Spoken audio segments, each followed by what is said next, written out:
Saturday, something hit me during the family devotion that all of us, human beings, despite the fact that we are dust, and to dust we shall return, our very existence depends on the land.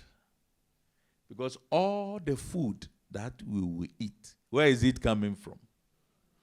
So when our land is sick, because there's no rain, because other things has happened today, then it means our existence is threatened, isn't it?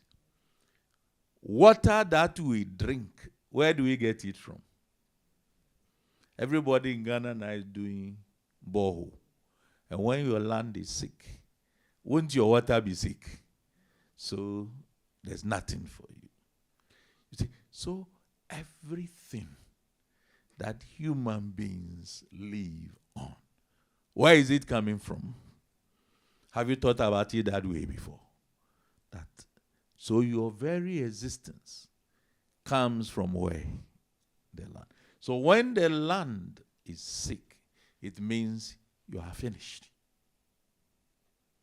And that is where God says, now that my people are okay with me, now that they are doing what I want them to do, I will heal their what? Their land, so that we can receive prosperity. BCG TV. In that light, there is light.